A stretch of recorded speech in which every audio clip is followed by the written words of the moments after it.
안녕하세요. 오늘 우리가 함께 깊이 파헤쳐 볼 기업, 바로 일성건설입니다. 작년에 최악의 실적을 기록했다가 올해 극적으로 반등에 성공했는데요.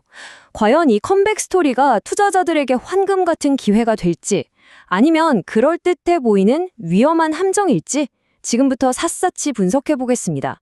자, 이 한 장의 슬라이드가 모든 걸 말해주죠. 2023년 무려 436억 원이라는 어마어마한 영업 손실을 냈던 회사가 불과 1년 만에 흑자 전환에 성공했습니다. 정말 드라마틱한 반전인데요. 도대체 어떻게 이런 일이 가능했을까요? 이게 바로 오늘 우리가 풀어야 할 이야기의 핵심입니다. 그렇다면 우리가 던져야 할 질문은 바로 이겁니다. 이 회복세 진짜 믿어도 되는 걸까요? 아니면 그저 겉만 번지르르 한 위암한 신기루일까요? 2023년에 재앙과도 같았던 위기를 딛고 일어선 이 반등이 과연 진짜 실력인지 지금부터 그 답을 찾아보겠습니다. 좋습니다.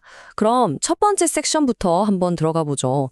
모든 이야기의 시작점이라고 할 수 있는 2023년 대규모 적자의 비밀, 바로 빅베스라는 개념부터 확실하게 짚고 넘어가겠습니다.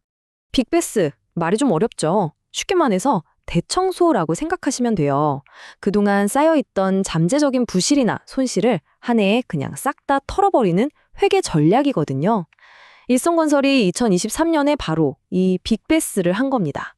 부실 자산을 대거 정리하면서 재무제표를 아주 깨끗하게 만들었죠. 작년에 그 엄청난 적자는 사실 의도된 대청소의 결과였던 셈입니다. 이제 좀 긍정적인 얘기를 해볼까요? 일성건설의 미래를 밝게 보는 이유들, 즉 불케이스는 무엇인지 살펴보겠습니다. 이 희망의 중심에는 아주 영리한 전략적 변화와 탄탄한 수주 물량이 있습니다. 바로 이 숫자, 1조 6천억 원. 와, 엄청나죠? 이게 그냥 숫자가 아닙니다. 지금 일성건설이 확보해놓은 일감의 총액이에요. 이 회사의 연매출을 생각해보면 앞으로 2년에서 3년 동안은 먹고 살 국정이 없다는 아주 강력한 증거입니다. 미래가 그만큼 안정적이라는 신호죠. 사업 포트폴리오를 한번 뜯어볼까요? 보시면 예전에는 위험 부담이 큰 민간주택 사업 비중이 높았는데 이걸 확 줄였습니다. 대신에 뭘 늘렸냐? 바로 안정적인 공공공사, 그리고 해외 ODA 사업입니다. 이 ODA 사업이라는 게 공적 개발 원조라고 해서 사실상 정부가 보증하는 거나 마찬가지라 리스크가 거의 없거든요. 체질 개선을 아주 제대로 한 거죠. 자, 그럼 강세론자들의 핵심 논리 딱 정리해 드릴게요. 첫째, 위험한 사업 줄이고 안정적인 공공사업 위주로 체질을 개선했다는 점. 둘째, 해외 ODA라는 틈새 시장에서 독보적인 경쟁력을 가지고 있다는 점. 그리고 마지막으로 작년에 미리 매를 맞아서 올해 성적표가 극적으로 좋아 보인다는 점입니다.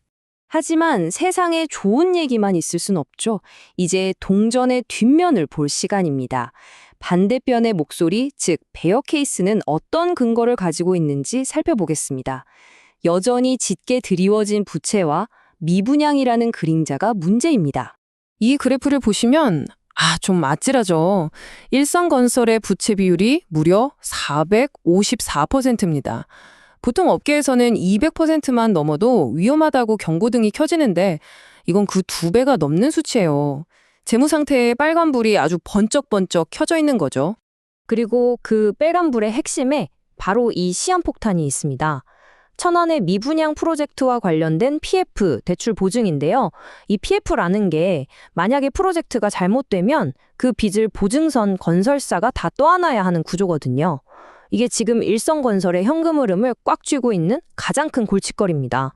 정리해볼까요? 약세론의 근거는 딱 3가지입니다. 첫째, 411억 원짜리 천안 PF라는 시한폭탄. 둘째, 400%가 넘는 살얼음판 같은 부채 비율.